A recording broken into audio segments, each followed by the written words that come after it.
رب اشرح لی صدری ویسر لی امری واحلل عقدۃ من لسانی یفقہوا قولی اللہم وفقنا لما تحب وترضى ربنا زدنا علما نافعا۔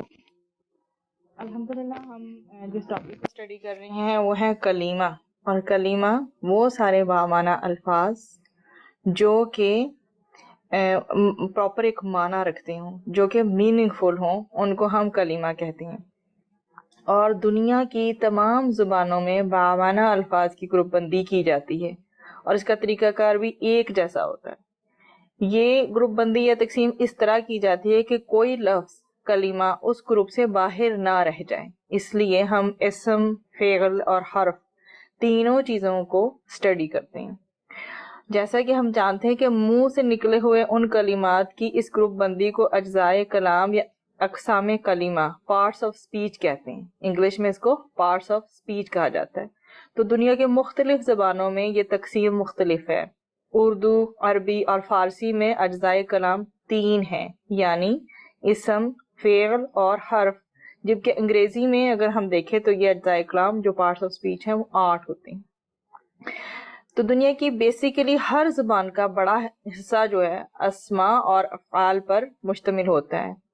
اردو، عربی اور فارسی میں ضمیر اور صفت کو اسم میں شمار کیا جاتا ہے، جیسے ہم ابھی اسٹڈی بھی کر رہے تھے کہ جو ایک تو یہ نام ہم نے اسٹڈی کیا، اس میں جو ہے وہ کسی کی صفت اسٹڈی کی یا کسی کی ذات اسٹڈی کی، اور اس کے ساتھ ساتھ جو ضمائر ہیں، یعنی کہ ایک پرسن موجود ہے لیکن اس کا نام ایک بار مینشن کر دیا گیا، آگے جو جملوں میں چلے گا تو اس کا نام بار بار نہیں آئے گا بلکہ ضمیر کے طور پہ ہم اس کو استعمال کریں گے، ٹھیک ہے۔ تو ابھی چونکہ زبان پہلے معرض وجود میں آتی ہے اور گرامر بعد میں ترتیب دی جاتی ہے۔ عربی زبان تو پہلے سے ہی موجود تھی، لیکن دیگر اقوام عالم امت مسلمہ کا حصہ بنی تو ان کو قرآن مجید کی زبان سکھانے کے لیے عربی زبان کی ترتیب دی گئی۔ یہ کام عباسی دور میں پایا تکمیل کو پہنچا۔ عربی گرامر ترتیب دینے والوں نے سب سے پہلا کام یہ کیا کہ قرآن مجید کے جتنے الفاظ تھے ان کو الگ الگ کر کے ایک بہت بڑی اسکرین پر اپنے سامنے بکھیر دیا۔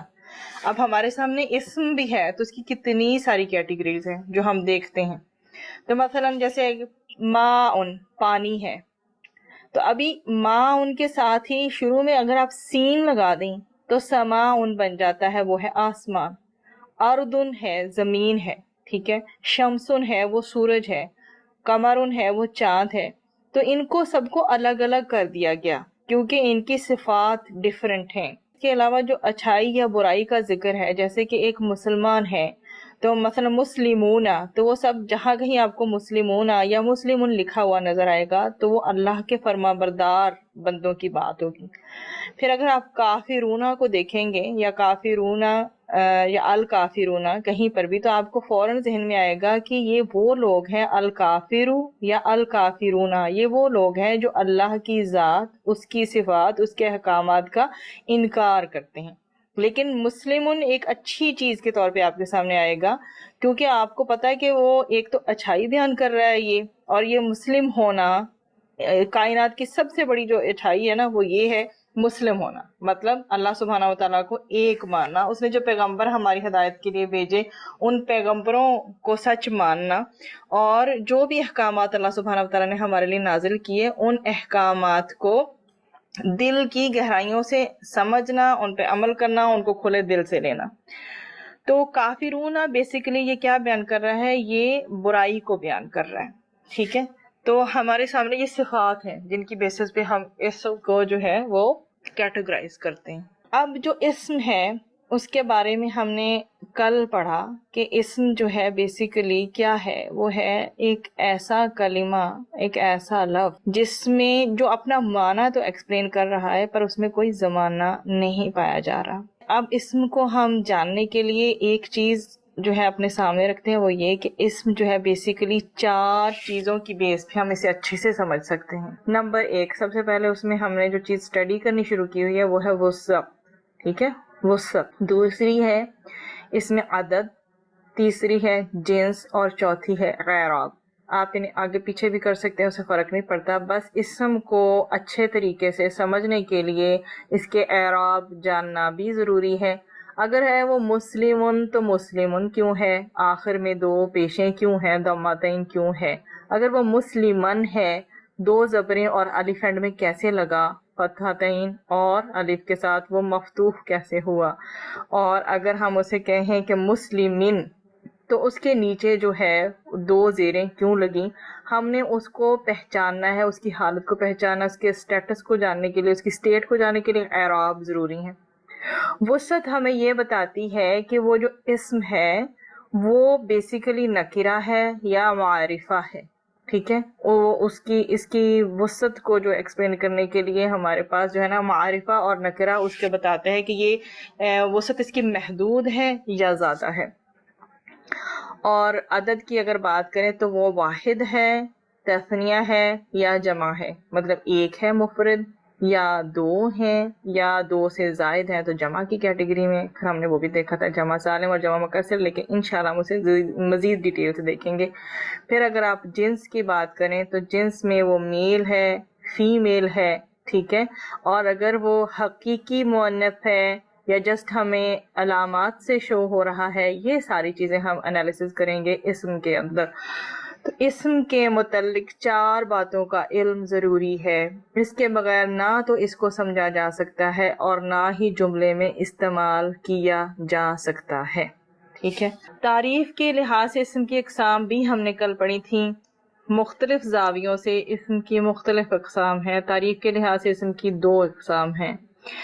اسم ذات جو کہ ہم نے ڈیٹیل سے اسٹڈی کی، اس میں ہم نے پڑھا کہ ایسا اسم جو کسی ذات، فرد یا چیز کا محض نام ہو، یہاں پہ خواہ جو ہے وہ لگ گیا لیکن یہ صرف محض ہے، خواہ ہے بیسیکلی، جیسے اللہ ہے، اللہ تعالیٰ کیا ہے؟ قادر مطلق ہے، اللہ کی ہم عبادت کرتے ہیں، ٹھیک ہے؟ یہ اللہ کی ذات، اس کی کتنی بڑی ذات ہے، تنہا وہ پوری کائنات کو چلا رہا ہے، یہ ہمیں اس کی صفات نام پڑھتے ہی محسوس ہو جاتی ہیں۔ رجل کیا ہے؟ ایک مرد ہے، ٹھیک ہے؟ اور مرد قوام ہوتے ہیں، گھروں کے لیڈر ہوتے ہیں، اور نبی کریم صلی اللہ علیہ وسلم کی شخصیت ہمارے سامنے آ جاتی ہے کہ وہ بھی اللہ سبحانہ وتعالیٰ کے اتارے گئے عبد تھے، بندے تھے، پیغمبر۔ دارن کی آپ بات کریں، دارن کیا؟ اس کا معنی ہوتا ہے گھر، اور گھر کیا ہے؟ کہ گھر وہ ہے جہاں ہم رہتے ہیں، جو ہمارا مسکن ہے، ٹھیک ہے؟ اور الصراط ہم پڑھتے ہیں سورہ فاتحہ میں، اور یہ اسم جو ہے اس کا مطلب ہے راستہ، ٹھیک ہے؟ اور راستہ جو ہے وہ الصراط المستقیم، ہم اللہ سبحانہ وتعالیٰ سے کون سا راستہ مانگتے ہیں؟ جو سیدھا ہمیں جنت میں لے جائے۔ قمرن یہ کیا ہے؟ چاند ہے، تو چاند کس وقت نکلتا ہے؟ ہمیں معلوم ہے کہ چاند کا ٹائم کیا ہے۔ اس کے اپوزٹ رکھے تو شمسن، سورج کس وقت نکلتا ہے؟ ہمیں اس کا بھی معلوم ہے۔ چاند اور سورج کی اپنی اپنی ٹائمنگ ہے ہماری کائنات میں۔ عین جو ہے وہ آنکھ کو انڈیکیٹ کرتا ہے، اللہ سبحانہ وتعالیٰ نے ہمیں 2 آنکھیں دی ہیں، اور اس رب کا لاکھ لاکھ شکر جس نے ہمیں دیکھنے کی قوت عطا فرمائی۔ پھر اس کے علاوہ عین جو ہے وہ عربی میں چشمے کے لیے بھی استعمال ہوتا ہے۔ اس کے بعد ہم آ جاتے ہیں جی کوالٹیز پر یا صفت پر آ جاتے ہیں۔ تو ایسا اسم جو کسی چیز کی صفت اچھائی یا برائی بیان کرے، جیسے الغفور، اللہ سبحانہ وتعالیٰ الغفور ہے، وہ ہمیں معاف کرتا ہے، ٹھیک ہے؟ اسی طرح سے منیرن جو ہے یہ نون واو را سے نکلا ہے، روشنی کے میننگ میں آتا ہے۔ صابراتن صبر کرنے والی ایک عورت جو ہے اس کو صابراتن، اور اگر یہاں پہ صابرن ہوتا تو مطلب صبر کرنے والا ایک مرد۔ عابدن کہتے ہیں عبادت گزار کو، اور عابد النام بھی ہوتا ہے، لائک صفت بھی ہوتی ہے۔ اور صادقن جو ہے وہ سچ بولنے والے کو کہا جاتا ہے، جیسے کہ ہمیں معلوم ہے نبی کریم صلی اللہ علیہ وسلم کا جو لقب ہے وہ صادق اور امین ہے۔ ایک چیز نہیں ہے آپ لوگوں کے لیے، آج ہم اسے لکھ کر بھی مزید پریکٹس کریں گے، وہ ہے اسم مصدر۔ دیکھیں اس کے لیے میں ایک مثال آپ کو دیتی ہوں اپنے الفاظ میں، وہ یہ کہ بیسیکلی علم حاصل کرنا فعل ہے، ایکشن ہے ایک، ٹھیک ہے؟ لیکن جو اس کا نام ہے علم کا وہ تو نام ہی رہے گا نا. ٹھیک ہے, میں کیا حاصل کر رہی ہوں, وہ اس چیز کا نام ہے علم. ٹھیک ہے, جو علم ہے وہ کیا ہے, وہ بھی اسم ہے, لیکن آپ کہہ سکتے ہیں کہ وہ اسم مصدر کی کیٹیگری میں آتا ہے. جیسے ایسے اسما جو کسی کام کے نام کو ظاہر کریں اسم مصدر کہلاتے ہیں. مثلا ضربن مارنا, یضربو وہ مارتا ہے, ضربا اس نے مارا, لیکن کیا اس کا کوئی نام بھی نہ ہوگا اس چیز کا, ضربن. ٹھیک ہے, ضربن. اور جیسے کہ نبی حضرت موسیٰ علیہ السلام کو اللہ تعالیٰ نے کہا کہ اپنا عصا مارو. ٹھیک ہے, تو اس وہاں پہ یہ ورڈ یوز ہوا ہے, اس مطلب ڈیفرنٹ طریقے سے یوز ہوا لیکن ہوا ہے. اب ضربن کا مطلب ہے مارنا. نصرن اس کا مطلب ہے مدد کرنا. بیسیکلی نصارہ اس نے مدد کی, ینصرو وہ مدد کرتا ہے, لیکن نصرن کیا کرتا ہے, وہ جو کرتا ہے اس کا ایک نام ہے, وہ ہے نصرن مدد کرنا. امر حکم دینا. ٹھیک ہے, تو یہ جو ہے اسم مصدر میں آتے ہیں. ان کو بس اس طریقے سے یاد رکھیں, ایسے اسما جو کسی کام کے نام کو ظاہر کریں اسم مصدر کہلاتے ہیں.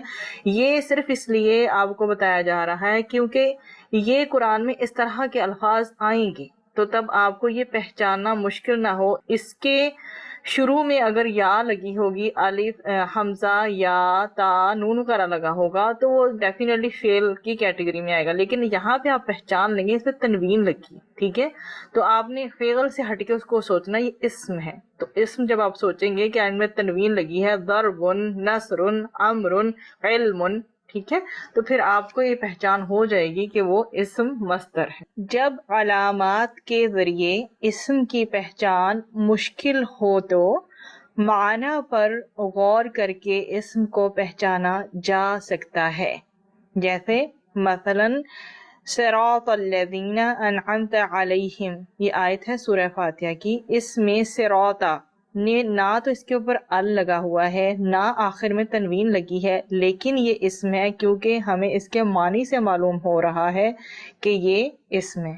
صراط الذین راستہ ان لوگوں کا, انعمت تو نے انعام کیا, علیہم ان پر, علیہم ان پر. ٹھیک ہے, چلے جی اب آگے انشاءاللہ چلتے ہیں اور اس کو مزید ڈیٹیل سے دیکھ لیں گے. ابھی اس کے بعد ہم یہ ذرا دیکھتے ہیں کہ وسعت کے اعتبار سے اسم دو طرح کا ہوتا ہے, جو کہ آلریڈی ہم اس کو کل تھوڑا سا پریکٹس بھی کر چکے ہیں. الحمدللہ آپ لوگوں نے بہت اچھا ہوم ورک کیا.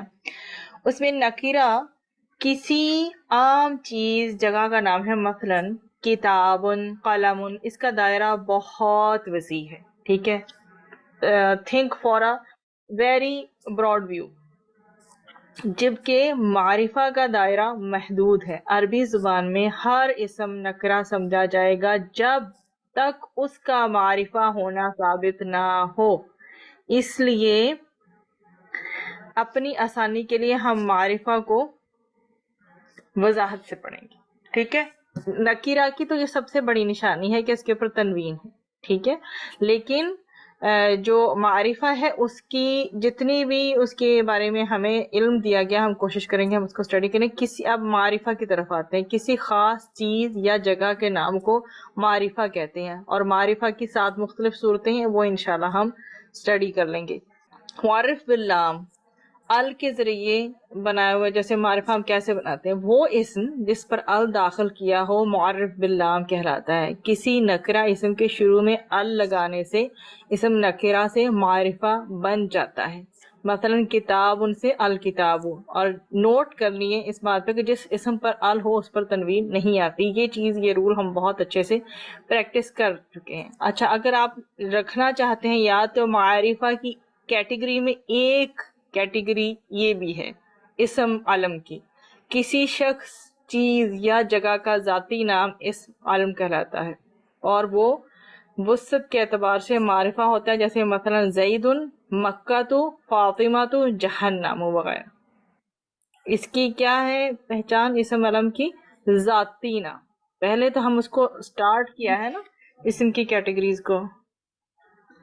جی, تو یہ جو ذاتی نام ہے یہ اسم علم کہلاتا ہے. اگر آپ لوگوں کو ابھی تھوڑی سی کنفیوژن ہے تو اس کو پوائنٹ کو ہم بعد میں لے کے جائیں گے, جب ہم اس کی کیٹیگریز کو پڑھیں گے. ہم آگے چلتے ہیں. اب جو ہم ال لگاتے ہیں، یہ بیسیکلی جو آپ نے علامات کی ہے نا، اس میں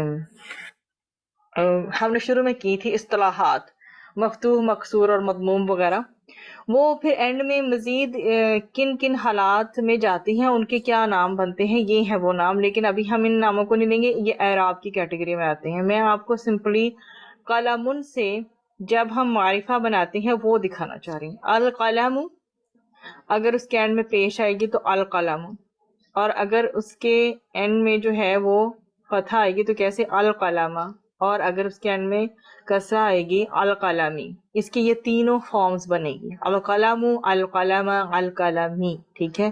المسلم، المسلمہ، المسلمی. ٹھیک ہے. الکتاب، الکتابہ، الکتابی.